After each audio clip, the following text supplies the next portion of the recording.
Welcome to our one-on-one draft special. With the NFL draft right on the clock, a few members of the Elon Phoenix Football team were kind enough to spend time with our very own Josh Norris to demonstrate what football scouts look for in prospects. Josh, take it away.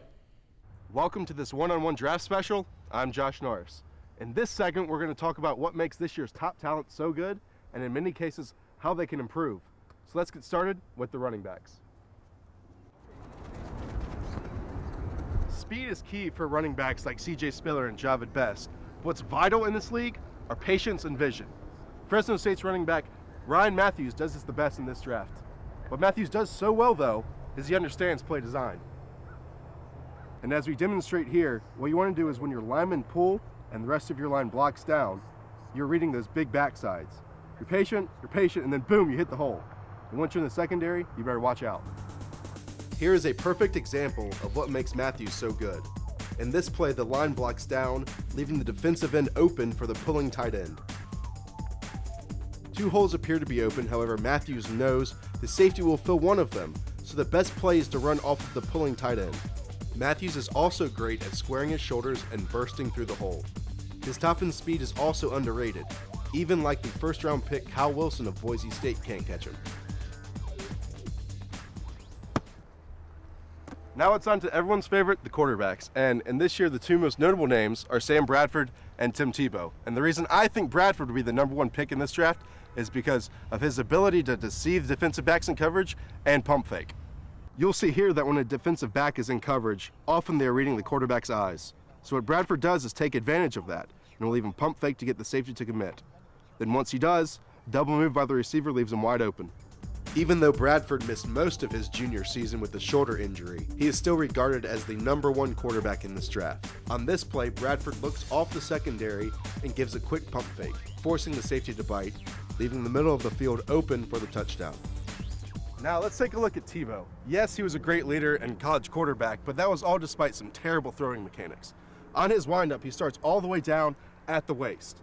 That leaves enough time for the defensive backs, corners, and safeties to make a play on the ball. What you need to do is get the ball up here, giving less time for the ball to get to the receiver and less time for the defensive backs to make a play on the ball.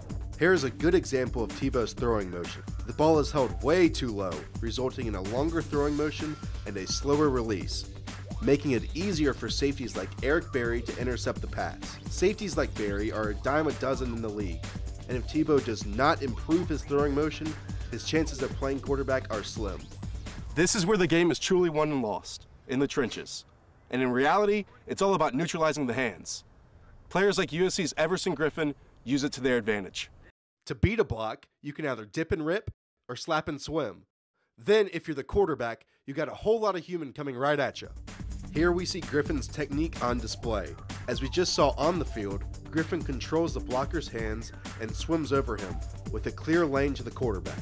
Even though he isn't the most athletic defensive end in this class, he may be the most productive. The receiver class in this draft is pretty deep. One guy stands above the rest. The guy that tops the list is Oklahoma State's Des Bryant. Here are a couple things he does really well. First of all, he knows how to set up his routes with the stem move that forces the corner to turn his hips. Now it is off to the races. Again, Bryant has the advantage with great speed, and with the ball in the air, when it comes to adjusting to it, Bryant may be the best in this draft. Bryant is a great talent who consistently beats soft zones. Here he beats the corner, then beats the safety, then turns to look for the pass, making a spectacular catch. No one in this draft is better at adjusting to the ball than Bryant. It will be interesting to see how he does against press coverage, since he rarely faced it in college, but there is no doubt he's the best wide receiver in this class. When it comes to defensive backs, everyone's #1 might be Eric Berry, but a guy that impressed me was Texas' Earl Thomas. You can tell this guy spends a lot of time in the film room and reacts well in coverage. You see, he can start off covering one guy, but because of his film study, he knows to switch off to the other receiver. And while they try to run him off to make room for the slant, he just undercuts it, just because he knows that is where the quarterback is going. Here is Thomas covering the slot receiver. He's seen this play before. Instead of being run off by the receiver, Thomas jumps the slant route, knowing that's where the quarterback is going. The Longhorn safety intercepted 8 balls last season. This is one of 2 he returned for a touchdown. I think that Thomas is the best ball-hawking safety in this draft, and he is a surefire first-round pick. To see where Earl Thomas actually gets drafted, Be sure to watch the NFL Draft April 22nd through 24th. After the break and in the studio, Alex Rosenbaum and I will join Mike Fellman to discuss even more draft prospect. So stay tuned.